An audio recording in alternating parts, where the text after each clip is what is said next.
Hello everyone, in this video we will continue with the preparation of the statement of retained earnings and then the balance sheet, and we will use this information here.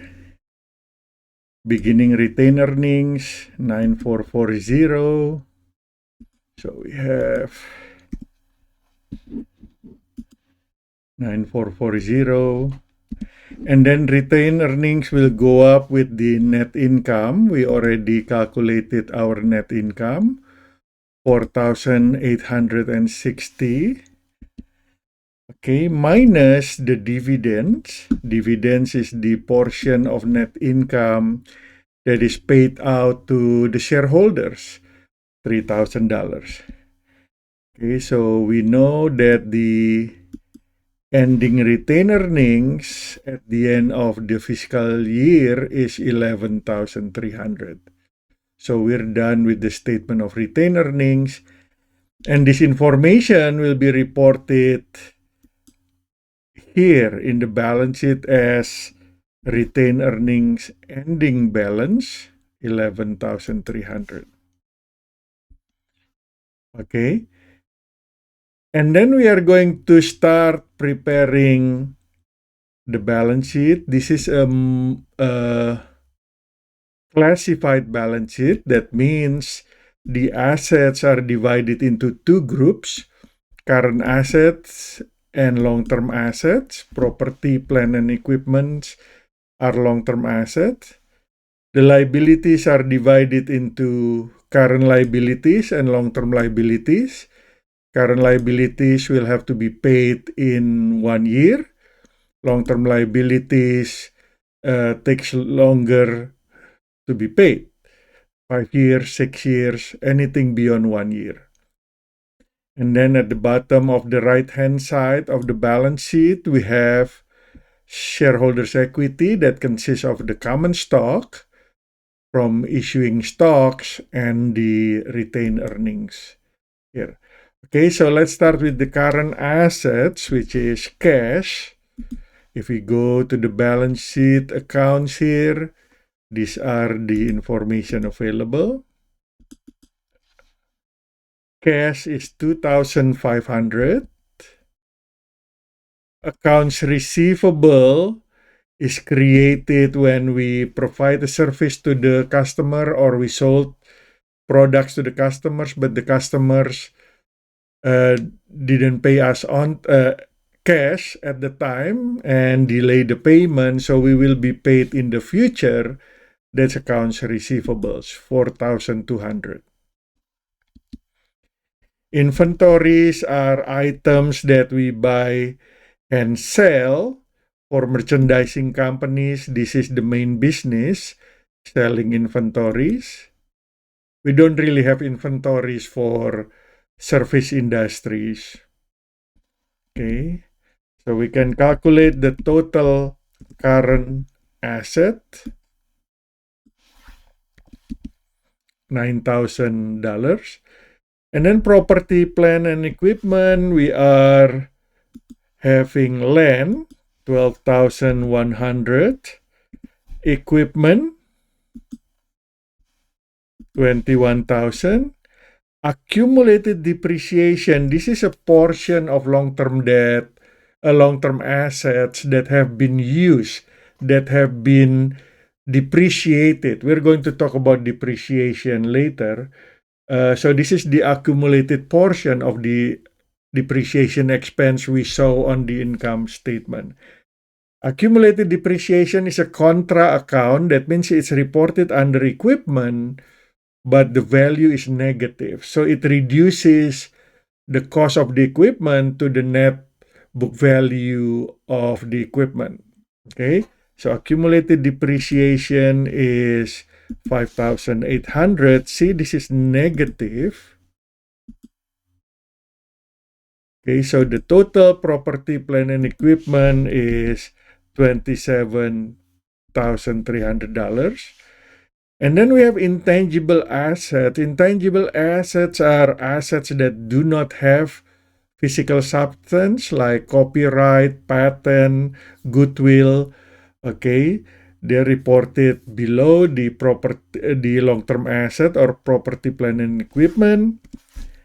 Let's see what we have here. Oh, we have patents, 2,500.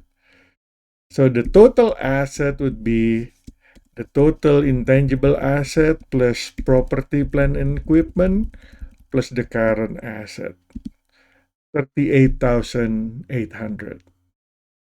Now let's move to the right-hand side, which is accounts payable as the first item on current liabilities. Accounts payable is created when the company purchase items from suppliers for day-to-day operation like supplies or inventories, but didn't pay right away. Okay, the company will pay the suppliers later, so they created this payable as a liability. Accounts payable. Salaries payable is what the company owes to the employees. Okay, we can calculate the total current liabilities. Notes payable is a more formal payable.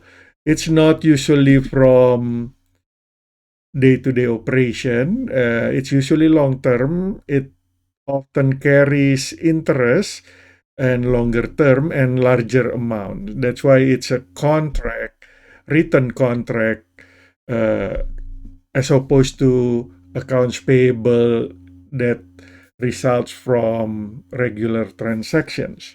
So borrowing money from the bank, for example, the company signs notes payable. So total liabilities is the combination of the long-term liabilities and current liabilities. Common stock is the first equity from selling stocks to the stockholders, 14,450. 11,300 is the ending retained earnings we calculated in the statement of retained earnings. So total stockholders' equity are those two, and the total liabilities and stockholders' equity, we add those two items. Okay, so you see the left-hand side is 38,800, and the right-hand side is also 38,800. So our balance sheet is balanced. Once we're done preparing this, we can calculate a couple of ratio here for liquidity. That means we want to make sure that we have enough current asset to pay for our current liabilities that will be due in less than 1 year, right? We have to have something to pay off this liability. So the first one, working capital, is current assets minus current liabilities. So this is liquidity in terms of dollar amount. Okay, current assets minus current liabilities. Okay, and this has to be more than 0. That means we have to have more current assets than our current liabilities. Or we can look at the ratio called current ratio, which is current assets divided by current liabilities. And this has to be larger than 1 for current assets to be higher than current liabilities. So we go to current assets divided by current liabilities. So we get 1.82. So it looks good. They have more money, more current assets to cover their current liabilities. The working capital is more than 0. The current ratio is higher than 1. But to be more meaningful, it's important to compare it with a benchmark, like other companies with similar products in similar location, similar size, or even compare it with prior years. Okay, so you can look at the trends or something like that. So that's how we prepare the classified balance sheet and the statement of retained earnings. Thank you for watching.